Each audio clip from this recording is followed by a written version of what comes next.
Ano to? Kaya, uy. Let's go. Finally back home. Good morning, palangga.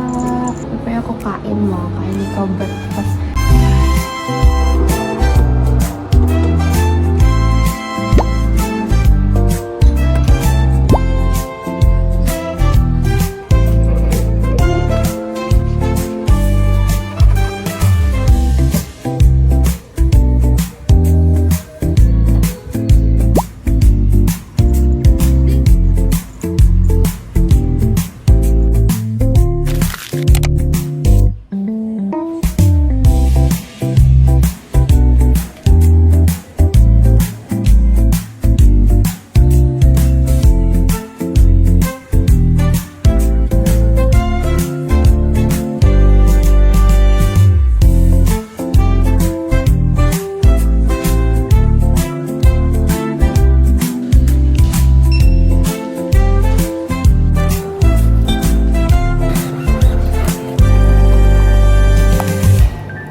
Pa. Very good. Kabila. Kabila. Pa. High five. High five. Very good. Ano naman ka-early yan? Kainit sa labas. But, finally back home. And ito yung mga napamili ko. First is, nagdaan ako sa healthy options. I wanted to buy this one.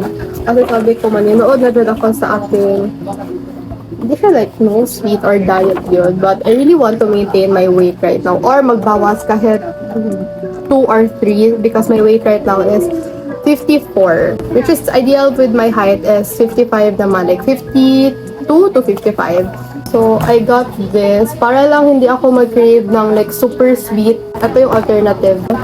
So this one made good crispy squares, and I also got this one which is soft baked oat bars and blueberry foodie mochi.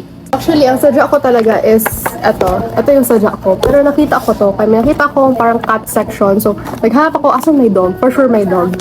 So I got this one, yung peanut butter sa nagkunin ko, which hindi pakita ko kasi Moki is allergic to chicken. So nagkate-kate siya doon. Tapos, I just thought, peanut butter kasi is makatrigger din siya ng like kate-kate. For me, pagkaalam ko. So, I got this one, which is salmon. For sure, he will love this. Next is, kita kami ni Mama sa Riza kasi nag-buy kami ng bowl for Moki again. Dito namin ilagay yung cook niya na food. Grabe, palangga masyado kasi nag-buy kami ng lutuan. Kasi bawal sa dog ata yung like ceramic. So we got a stainless na lutuan. So i-cook yung kanyang food like potato, carrots. Ayan, it's stainless. Okay guys, let's eat. Ulam ko is corned beef and nagluto lang ako ng egg. Yummies. Anyways, hindi ako iPad kid today kasi nag-play ako sa TV ng 911. So far, ito yung gina-watch ko and ganahan masyado ako kasi parang each episode kay iba-iba na cases, which is yun yung mga gusto ko. Same with Grey's Anatomy. And so far, ganahan ako sa characters. Wala pa akong malagutan. But let me know if nag-watch din kayo na to.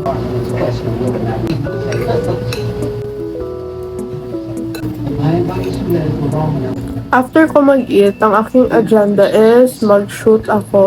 So, if today is a wasted day, but nagawa ako ng 2 outline for a brand. Edited 1 video. Nagising ako na maaga kanina, 6 AM, kasi nagpakain ako sa dog ko. Nag-play kami, naglabas kami, tapos natulog ako ulit. Nagising ako ulit kanina around 12. Nagluto ako ng food ko, hindi ako naka-film, but as always, ang ulam ko naman is kimchi fried rice with fried egg. It's currently 3:30 and gloomy kasi gusto ko mag-shoot. As in, nakaplansya na dyan lahat sa likod yung mga kailangan kong i-shoot. Pero the lighting is not giving. So, may na-shoot naman ako the other days. I'm thinking of mag-edit na lang today para at least man lang may natapos. And that's okay. Okay na jud yan. And I don't know how, for some reason, di ko alam if may something, but I list all my like to-do things. Always ended up not finishing or starting at all. Nandyan lang.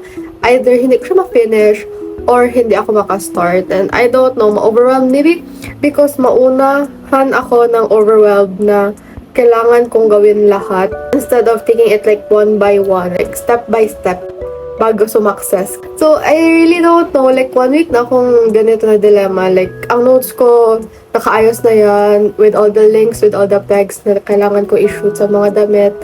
Pero wala talaga ako magawa. Or if magawa ako mantra, it's like hindi ko na-achieve ko ano talaga yung gusto ko. No, kulang ako ng push, motivation.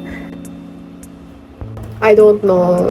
Kala if may ganyan din kayo ng face. So right now, since mag-edit ako, mag-ano ako ng matcha. And then, yeah. Kaya to. Kaya, uy. Let's go. Hey guys, someone wants to say hi. Naka-t-shirt pa yun. Pugi, pang pugi points. Bigat niya na. Last, nung kuha namin sa kanya is like mga 2 kilograms siya. Tapos, brevet namin bigat siya like 3.5. And right now, 6.8 or like 7 na siguro siya ngayon. Ay, sleepy ang palangga. Sleepy ang palangga ko.